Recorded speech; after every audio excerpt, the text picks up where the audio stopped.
ஓம் தத்புருஷாய வித்மஹே மகாதேவாய தீமஹி தன்னோ ருத்ர பிரசோதயாத். நிகழும் மங்களகரமான விசுவாசு ஆண்டு பங்குனி மாதம் 18ஆம் நாள் புதன்கிழமை அன்று சதுர்தசி திதியில் உத்திரம் நட்சத்திரத்தில் விருத்தி நாமயோகத்தில் வணிசை கரணத்தில் அமிர்தயோகம் கூடிய நன்னாளில் இந்த மகத்தான ஏப்ரல் மாதம் பிறக்கிறது.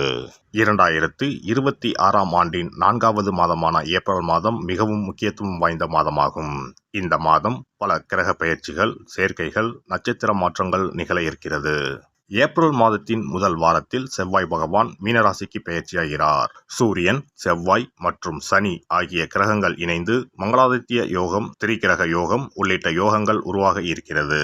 அதே போல சுக்கிர பகவான் ஏப்ரல் மாத தொடக்கத்தில் மேசராசியில் பெயர்ச்சியடைகிறார். மாத இறுதியில் ரிஷபராசிக்குள் பிரவேசமாகிறார். புதன் பகவான் ஏப்ரல் 11ஆம் தேதி மீனராசிக்குள் நுழைந்து சதுர்கிரக யோகத்தை உருவாக்குகிறார். ஏப்ரல் 14ஆம் தேதி சூரிய பகவான் மேசராசிக்கு பெயர்ச்சியடைந்து சுக்கிரனுடன் இணைந்து சுக்கிராதித்ய யோகத்தை உருவாக்குகிறார். ஏப்ரல் 17ஆம் தேதி சனி பகவான் உத்திரட்டாதி நட்சத்திரத்தின் 3ஆம் பாதத்தில் பிரவேசிக்கிறார். ஏப்ரல் 30ஆம் தேதி புதன் பகவான் மேசராசிக்குள் நுழைய இருக்கிறார். இந்த கிரகங்களின் அமைப்பினால் உங்கள் வாழ்வில் ஏற்படக்கூடிய சுப மற்றும் அசுப பலன்கள் என்ன என்பதனையும், அசுப பலன்கள் ஏற்படுமாயின் ராசிக்காரர்கள் செல்ல வேண்டிய கோவில் மற்றும் செய்ய வேண்டிய பரிகாரம் என்ன என்பதனை பற்றியும் விரிவாக காண்போம். பிறக்கப் போகும் இம்மாதத்தில் உங்கள் வாழ்வில் வளமும் நலமும் செல்வ செழிப்பும் பெற்று வாழ்வின் உயரிய நிலையை அடைய எல்லாம் வல்ல எம்பெருமானை வேண்டி விரும்பி கேட்டுக்கொள்கிறேன்.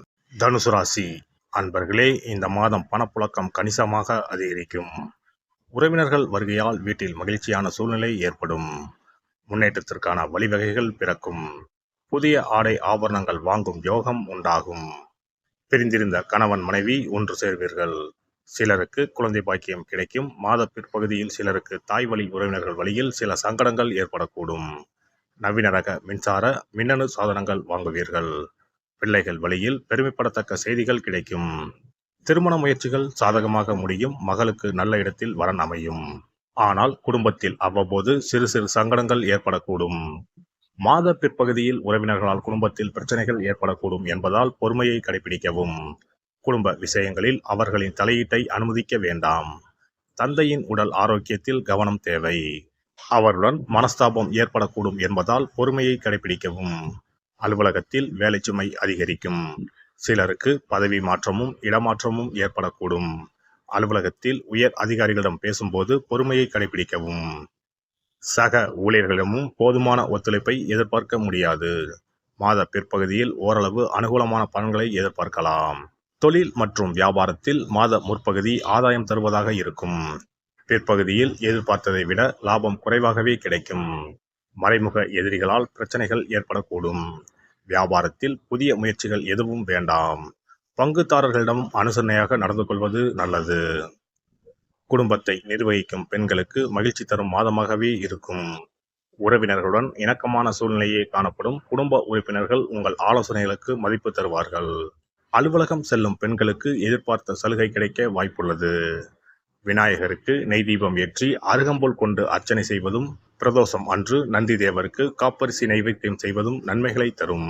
ஒரு முறையாவது குலதெய்வத்தையும் இஷ்ட தெய்வத்தையும் ஒரே நாளில் சென்று தரிசித்து வாருங்கள்.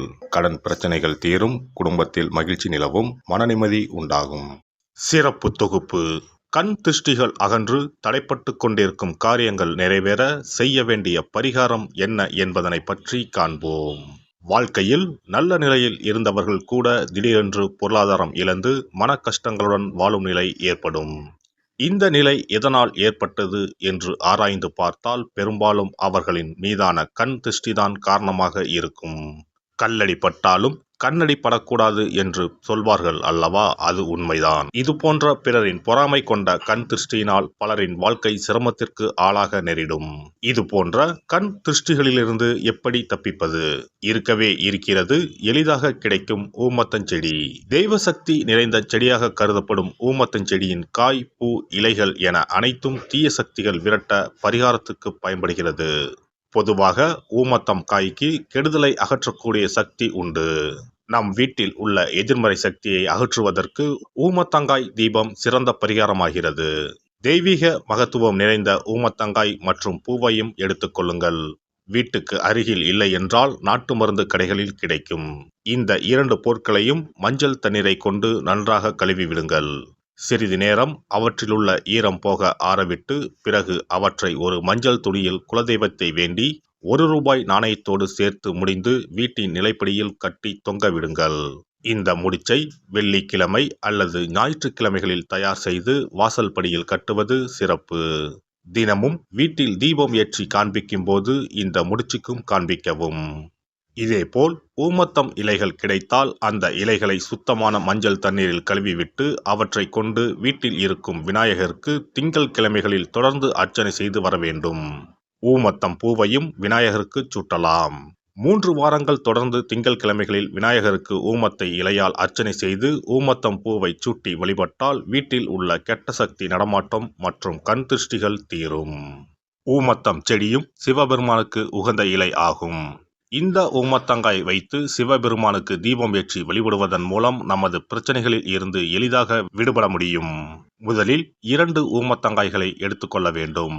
அவற்றின் மீது முட்கள் இருப்பதால் மிகவும் கவனமாக கையாள வேண்டும். ஊமத்தங்காயின் காம்பு பகுதிகளை வெட்டி கொண்டு கத்தியை பயன்படுத்தி ஊமத்தங்காயின் உள்ளே இருக்கும் விதை பகுதியை முழுவதுமாக நீக்கிவிட வேண்டும். பின்னர் 2 அகல் விளக்குகள் மற்றும் விளக்கு வைப்பதற்கான 2 தட்டுகளை எடுத்து சுத்தம் செய்து அவற்றிற்கு மஞ்சள் குங்குமம் போட்டு வைத்துக் கொள்ள வேண்டும். பின்னர் 2 தட்டின் மீதும் ஒவ்வொரு அகல் விளக்கை வைத்துக் கொள்ள வேண்டும்.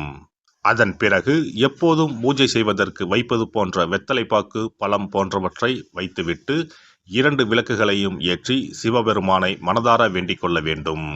எனக்கு இருக்கும் பிரச்சனைகள் அனைத்தும் தீர்ந்து இன்பமான வாழ்க்கை கிடைக்க வேண்டும் என வேண்டிக் கொள்ள வேண்டும். இந்த பூஜையை வெள்ளிக்கிழமை அன்று தொடங்கினால் தொடர்ந்து 9 வெள்ளிக்கிழமைகள் செய்ய வேண்டும். ஊமத்தங்காயின் மீது எவ்வாறு முட்கள் இருக்கிறதோ அதுபோல நமது வாழ்க்கையில் இருக்கும் முட்கள் போன்ற பிரச்சனைகளை அவை தீர்த்து வைக்கின்றன. இந்த பூஜையை நாம் தொடர்ந்து செய்து வருவதால் நம் மீது இருக்கும் கண் திருஷ்டிகள் அகன்றுவிடும். தீராத துயரங்கள் தீர்ந்துவிடும். பணம் நகை நம்மிடம் பெருகி வரும். சிலருக்கு கையில் சுத்தமாக பணம் இருக்காது. வறுமை தாண்டவமாடும். கடன் தொல்லையால் கஷ்டப்படுவார்கள். பண பிரச்சனையில் சிக்கி கொண்டிருப்பவர்கள் இந்த தீபத்தை ஏற்றினால் 3 வாரங்களில் நல்ல பலனை பெற முடியும். தொழிலில் நல்ல முன்னேற்றம் இருக்கும். கடன் பிரச்சனைகள் தீரும். உறவினர்களிடையே பகைமை இருந்தால் அவையும் மறைந்துவிடும்.